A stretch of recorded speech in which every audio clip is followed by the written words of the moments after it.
నెల్లూరు అనిల్ గార్డెన్స్లో కృష్ణ చైతన్య జూనియర్ కళాశాల annual day వేడుకలు జరిగాయి. ఈ కార్యక్రమానికి ఎమ్మెల్సీ పర్వతరెడ్డి చంద్రశేఖర్ రెడ్డి ముఖ్య అతిథిగా హాజరయ్యారు. జ్యోతి ప్రజ్వలన చేసి కార్యక్రమం ప్రారంభించారు. ఈ సందర్భంగా విద్యార్థులు ఆటపాటలతో అలరించారు.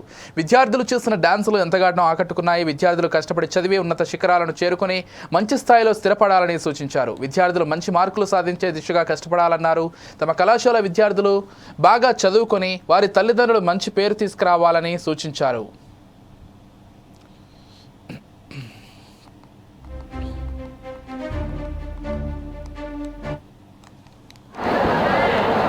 మా గురువు గారు అయినటువంటి కృష్ణారెడ్డి గారితో కలిసి కృష్ణ చైతన్య ఎడ్యుకేషన్ ఇన్స్టిట్యూషన్స్ని ప్రారంభించడం జరిగింది. చాలా సంతోషంగా ఉంటుంది. ఈ మధ్యకాలంలోనే తెలుస్తూ ఉంటుంది.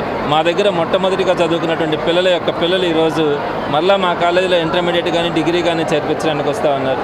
ఒక జనరేషన్ కంప్లీట్ అయినా కూడా ఈ రోజుకి కూడా 98లో ఒక 140 మంది పిల్లలతో ప్రారంభమై ఈరోజు సుమారుగా 17,000 మంది దాకా కూడా ఇయర్ బై ఇయర్ పిల్లలు పెరుగుతూ ఉన్నారు. మంచి రిజల్ట్ కూడా తీసుకురావడం జరుగుతూ ఉంది.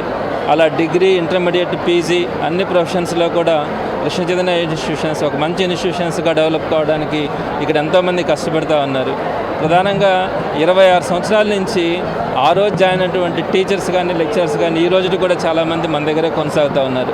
ఒక ప్రైవేట్ ఇన్స్టిట్యూషన్స్లో ఇట్లాంటి సంఘటనలు చాలా అరుదుగా కూడా కనపడతాయి.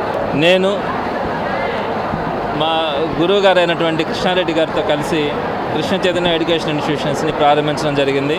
చాలా సంతోషంగా ఉంటుంది. ఈ మధ్యకాలంలోనే తెలుస్తూ ఉంటుంది. మా దగ్గర మొట్టమొదటిగా చదువుకున్నటువంటి పిల్లలు ఈరోజు మళ్ళీ మా కాలేజీలో ఇంటర్మీడియట్ కానీ డిగ్రీ కానీ చేర్పించడానికి వస్తూ ఉన్నారు.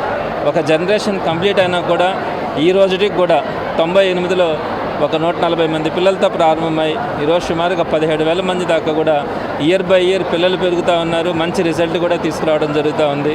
అలా డిగ్రీ, ఇంటర్మీడియట్, పీజీ అన్ని ప్రొఫెషన్స్లో కూడా కృష్ణ చైతన్య ఇన్స్టిట్యూషన్స్ ఒక మంచి ఇన్స్టిట్యూషన్స్గా డెవలప్ కావడానికి ఇక్కడ ఎంతోమంది కష్టపడుతూ ఉన్నారు.